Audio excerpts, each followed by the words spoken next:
15th March as a day to combat Islamophobia.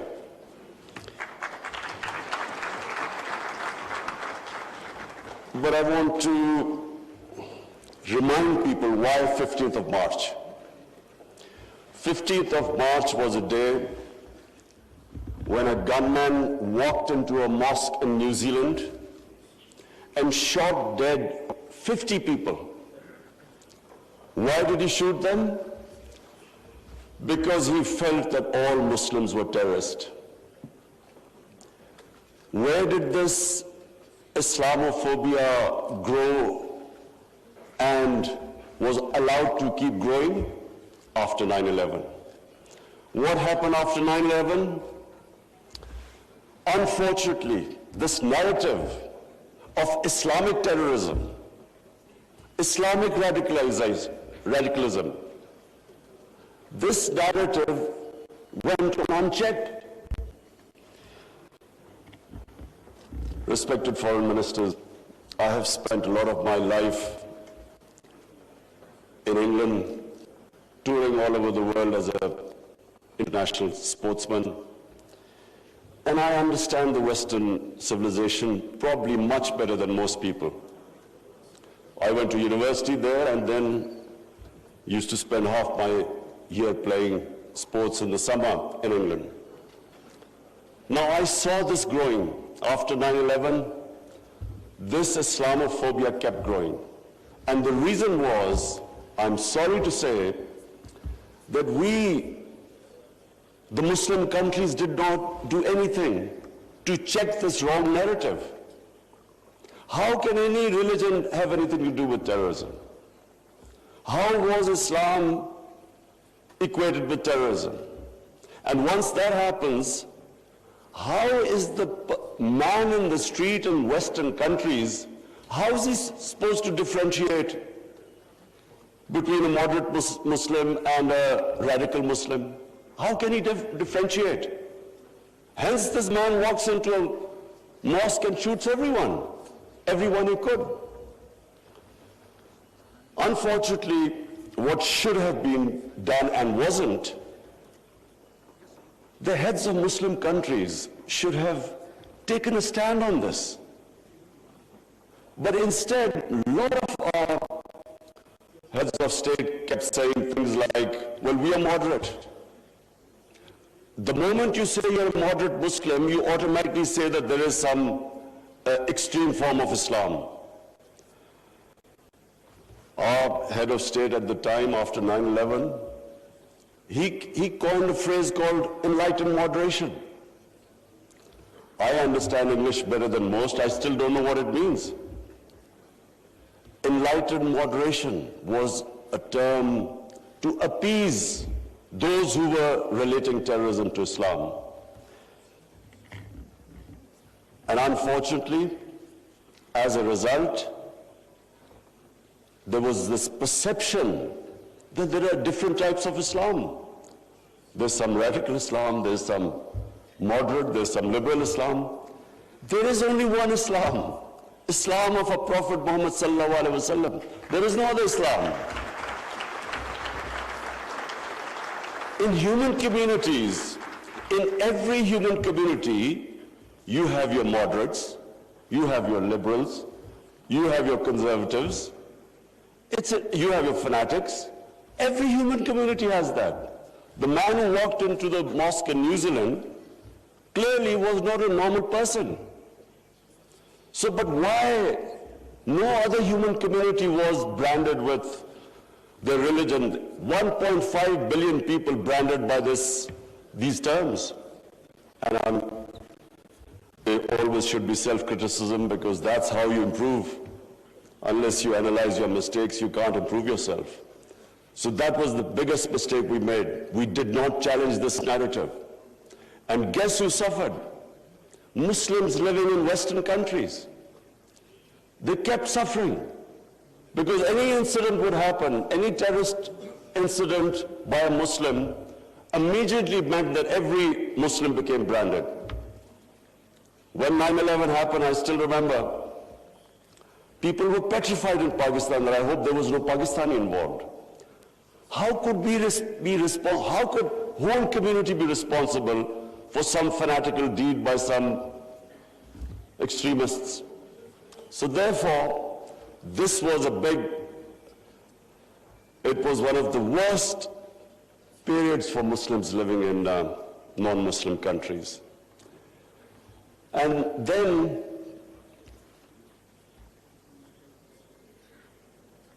in 1989, there was a book called Satanic Verses, written by a Muslim who knew, because he came from a Muslim family, he knew the reaction in the Muslim world amongst the Muslims.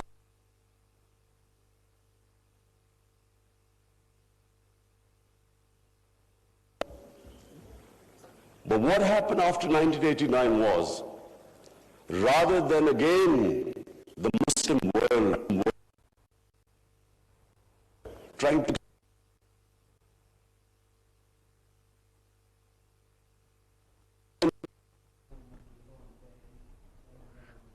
OIC वज़ीर ख़ारजा इजलास जिससे वज़ीर आज़म इमरान खान खिताब कर रहे हैं, उनका ये कहना था कि इस्लामोफोबिया वेस्ट ममालिक में बहुत ज्यादा है और उससे सबसे ज्यादा सफर मुस्लिम जो वहां पर रहते हैं वो कर रहे हैं. And because they do not treat religion like we do. Jesus Christ is not treated the way we in the West, the way we treat our holy prophet here. So they couldn't understand what was going on. Why were the demonstrations? Why were there death threats to Salman Rushdie? So they kept thinking that the Muslims do not allow freedom of expression. So Muslim world is intolerant. It doesn't allow freedom of expression.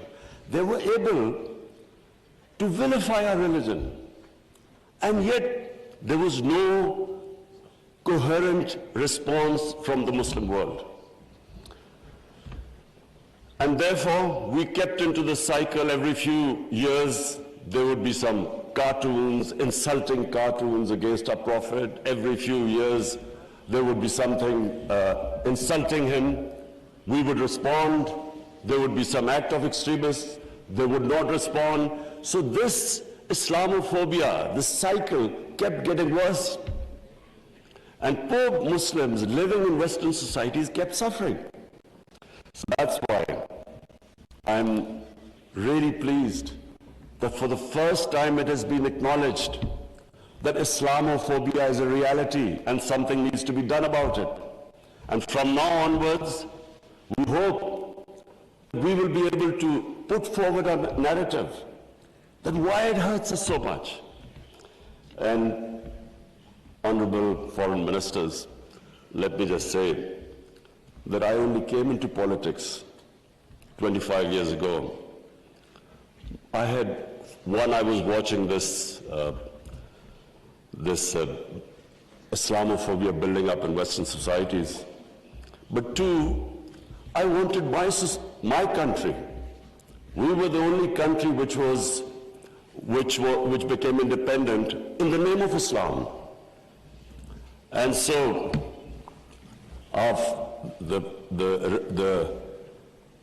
the objective resolution of our founding fathers was to make an Islamic welfare state based on the state of Medina. So I came into politics 25 years ago because that was my goal. And just in this August gathering, let me just say, in the history of mankind, there was never a more just and humane state. Unfortunately, our children don't know about it. Even we in Muslim countries don't know that the modern state our Prophet created. Forget about Western countries or non-Muslims. How would they know about it when we ourselves don't understand that he created a state which laid the foundation of one of the greatest civilizations in human history for the next few hundred years. And that foundation was laid in the state of Medina.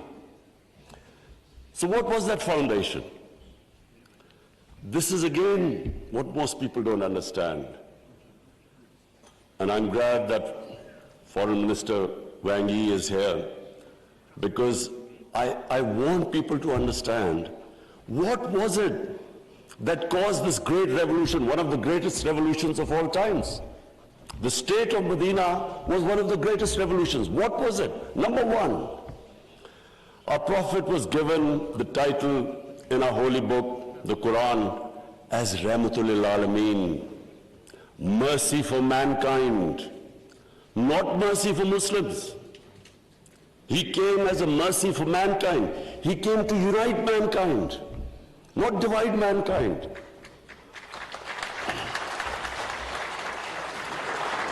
Allah for Muslims is Rahmat, Rabbul Alameen, not Rabbul Muslimin. We do not understand, we Muslims don't understand the great mission our Prophet came in this world for, to unite humanity. The Charter of Medina was signed with Jews, with Christians, with Sabians, and with pagans. All became part of a human community. We don't even realize that in 10 years which the Prophet came to Medina and then he left this world, people think that it was, through conquests and through the sword. Hardly anyone knows that in these 10 years, there were only about 1,200 people who were killed in battles. In these 10 years, 1,200 people died and Islam spread all over Arabia. So it was a revolution of ideas. He created a new system. So the state of Medina, he created the best rule of law. The basis of a civilized society is rule of law. He's saying that even if my daughter commits a crime, she will be punished. No one is above law. He's saying that many nations before you have been destroyed, where the powerful crooks were exempted, were given immunity, and poor crooks were put into jail. If you look at the world right now, Excellencies, I can tell you, just look at all the poor countries. Look at the countries which have poverty. There will be one thing in common. They cannot catch white-collar criminals. They only end up putting petty criminals in jail.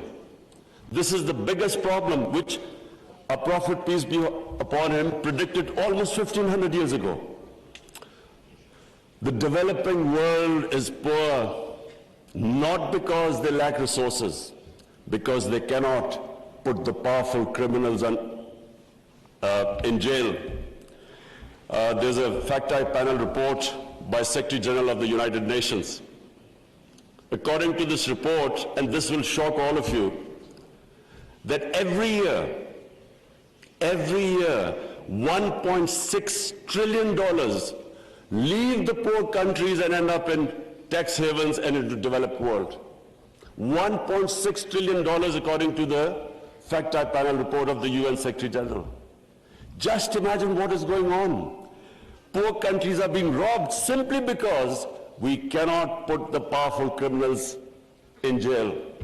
We cannot bring them under the rule of law. This is what our Prophet predicted. And this was the state of Medina, where he set up this system of rule of law, no one above. And two of the first four Khalifas, two of the first four heads of state of Medina ended up in court of law. And one of the most revered and respected figures of Islam, who was the fourth Khalifa, he loses a case against a Jewish citizen because the judge refused to accept the testimony of his son. This was the justice system there, which laid the foundation of this great civilization. So what does it show? Number one, citizens in front of law. There was no discrimination. Secondly, it shows that a common citizen could win a case against the head of state. No one was above law. This is 600 years before the Magna Carta was signed in England. which was the beginning of the democratic struggle of Britain.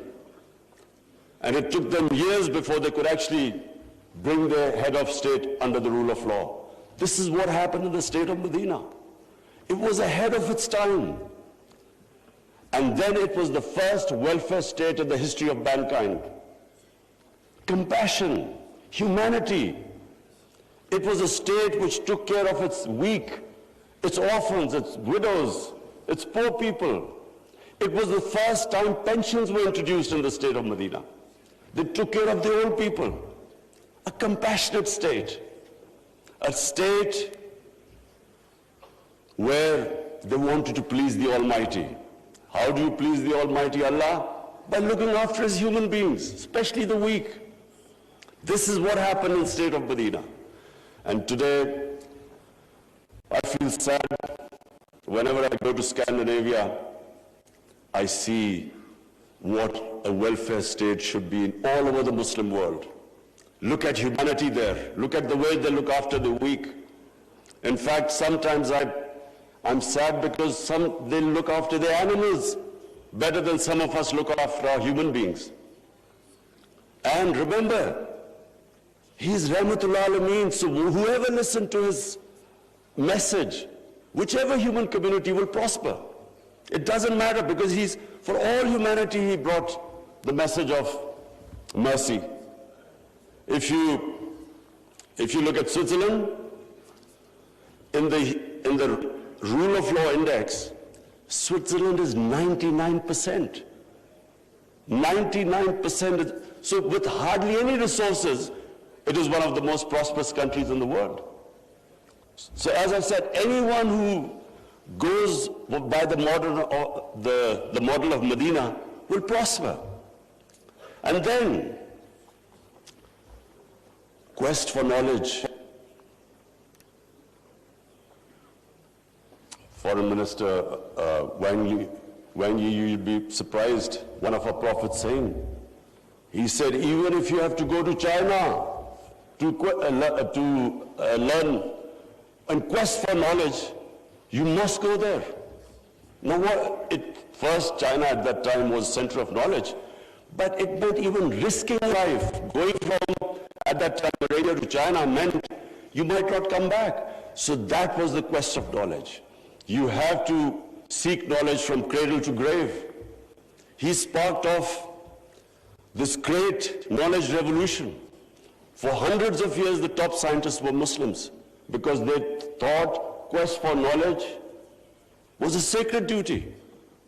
Look at the situation in the Muslim world today. How much do we have a quest for knowledge? And then we get so much, wherever you go, Muslims are, that we imprison our women have no rights. And sometimes, it almost seemed that the US invaded Afghanistan to liberate the women. There was no other reason except to liberate the women. Somehow our women are in prison. Let me just tell you that it was a revolutionary move by our Prophet that women were given inheritance rights. They were empowered. In Europe, even 100 years ago, the women barely got their inheritance rights. 1,500 years ago, women were given the rights. And no one seems to know this. And sadly, cultural issues are equated to our religion. We cannot explain, sometimes Western people say, they confuse culture with religion. I'm sad to say in Pakistan, we discovered 70% of our women do not get inheritance rights. So we have especially had to pass law to enforce that women must get their inheritance rights. This is 1,500 years later. And no one knows this. Slaves, honorable foreign ministers, nowhere in human history has this happened. That slaves became kings. The Mamluks were slaves who became kings in Egypt. In India, there was slave dynasty that became kings. Why? Because the Prophet said, treat your slaves as family members. Best to free them If not, treat them as equal family members. So he was the greatest human being that ever stepped foot. There'll never be a human being like them. Anyone close to the Prophet became leaders. If you read the book, The Arab Conquest, everyone became a leader, whoever was near the Prophet. And our generations don't understand that, and neither have we been able to explain to anyone else. Let's not confuse Muslim imperialism with the 10 years of Prophet in Medina. Let's not confuse that, because that was not what the Prophet preached, where the Muslims went all over the world conquering. It is not what the Prophet's, the whole revolution was of ideas.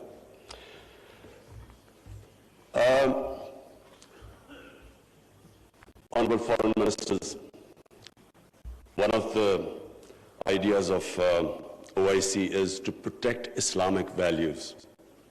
So now I will say something which is completely different. I believe that Islamic values never have been so much under threat as they are right now. And I bring this to this August assembly because when I became the Prime Minister, I asked the police chief, asked him what the crime chart. I was amazed to note that sex crime, child abuse and rape is the fastest growing crime in this country. So we did further investigation. We discovered that the mobile phone, the sort of pornographic material available on the mobile phone to children, this has never happened in human history. So the material available is causing havoc in our society without us knowing. Parents don't know what's happening when the child goes into his room or something. They don't know what he's watching on his mobile phone. It is very important that this August forum, we should plan how to combat this, because it is already having a huge impact. We have a rise in divorces. We all know that the more vulgarity, the more a society gets permissive, it has a direct impact on the family system. One of the most important things about Islam is that our religion protects the family system. We have values like we respect parents, we have respect for our teachers, but the culture that is coming through social media, we really need to think carefully, how are we going to protect our generations? I have formed in Pakistan a Rahmatullah Alameen authority of scholars. The whole purpose is how are we going to give an alternate point of view to our children, cartoons. How do we, because children get influenced from that age onwards. How do we strengthen our children against this unpredictable social media revolution? How do we know where it is going? So I think that I thought at this meeting I should mention, because we need to start thinking about alternate media, how we can combat. You can't stop social media, but we can give our children, fortify them, strengthen them ethically and morally. Now I come to two important political issues. One is Palestine and the other is Kashmir. Honorable Foreign Ministers, we have failed both the Palestinians and the people of Kashmir. I'm sad to say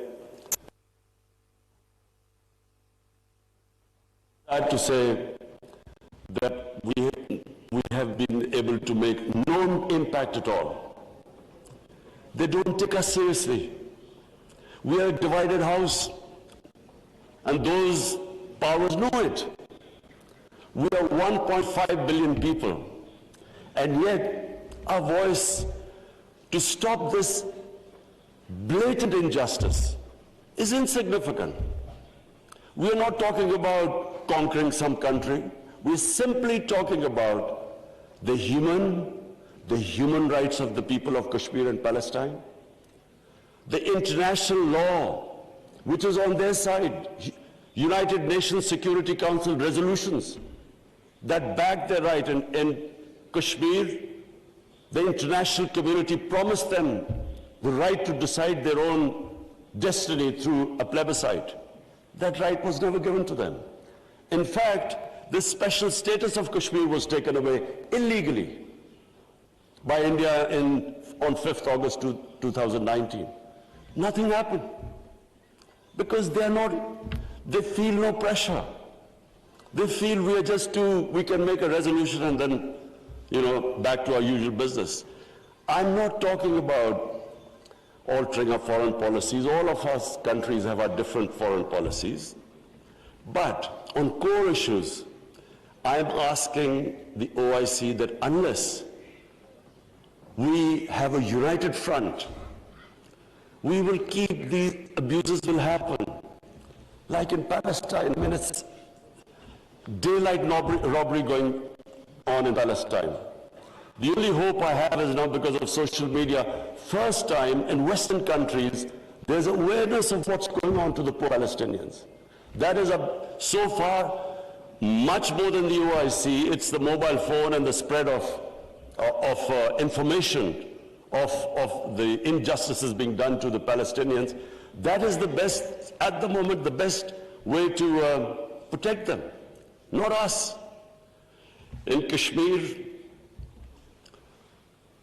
it's a war crime, according to the 4th Geneva Convention, to change the demography of an occupied land.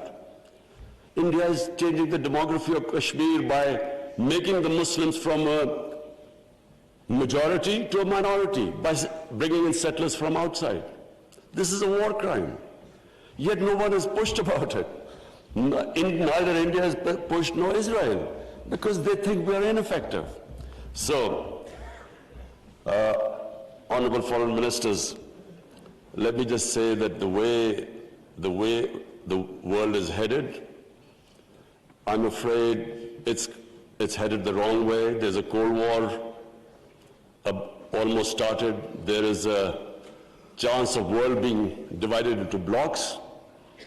We, 1.5 billion people, unless we are united, unless we take a united stand, we'll be nowhere. As what I'm scared to say where the future is headed right now. Before I come to Ukraine, I just want to talk about Afghanistan. It is extremely important that we stabilize Afghanistan. After 40 years, and no nation has suffered as the people of Afghanistan. 40 years of conflict. Finally, there is no conflict going on. The only danger now to Afghanistan is that through the sanctions and non-recognition, they might end up having a humanitarian crisis. Already the people are falling below the poverty line. Already there's a brain drain going on. So it's extremely important that we help the people of Afghanistan. And I say this because a stable Afghanistan is the only way, I repeat, it's the only way we are going to be able to stop international terrorism from Afghan soil. No other country is going to be able to do it. Let's not be delusional that some other country will come in and sort of through drones or something fight terrorism. It's not going to happen. The only hope is a stable Afghanistan government that can take care of international terrorism. I want to add a word of caution. Anyone who knows the Afghan character should be cautioned that please do not push the people of Afghanistan to do things where they feel that their sovereignty is being threatened. They are very proud, independent-minded people. They have always fought for their sovereignty for hundreds of years. They do not like the idea that someone is dictating to them. So I would caution that let's help them, let's encourage them, let's get them involved in the international community. And I believe that the people of Afghanistan are strong enough to evolve and go in the right direction. But please let's remember that the Afghan character does not like outside interference. And finally, I come to Ukraine. I'm like I think everyone here and the rest of the world, we're all worried about what's going on there. May I suggest that the OIC, during its discussions, the foreign ministers, we should think about how we, represent 1.5 billion people, how we can mediate, how we can bring about a ceasefire, how we can try and put an end to the conflict. I'm going to meet His Excellency Wang Yi after this, and I want to discuss how maybe OIC, along with China, how we can all step in and try to stop this conflict, which is going to have, if it keeps going the way it is, it will have great consequences for the rest of the world. I have already, as the head of the government here, I can tell you that we are already suffering. Oil prices have gone up, gas prices have shot up, wheat prices have gone up because of this war. And if this keeps continuing, this is only going to get worse. So therefore, we should, all the countries which are non-partisan, we are in a special position to be able to influence this conflict. So as I said, I would want the foreign minister, Shah Mahmood Qureshi, please discuss with the other foreign ministers, and I will discuss with His Excellency, the Chinese foreign minister, how we can all, as a bloc, OIC and China, how we can influence the events in Ukraine and stop this and have some ceasefire and resolve this conflict. Lastly, honorable foreign ministers, let me again say what a pleasure it was to welcome you to my beautiful country. I want to end by saying, again I repeat, that the world is moving in a direction which is sadly worrisome for all of us. In bloc politics, in Cold War, and let's just 1.5 billion people we keep underestimating the strength we have. Somehow we lack self-belief. As a sportsman, I can tell you that a team that has self-belief will defeat a team that is far more talented but doesn't have self-belief. We don't have self-belief. We somehow look to others to help us and get justice. But as where the world is headed, it is extremely important that we get united and on certain core issues take a stand. And let's not be dragged into this, into blocks, into the conflicts. We should stay as a bloc and show our power in bringing about peace rather than becoming part of some conflict. Thank you very much.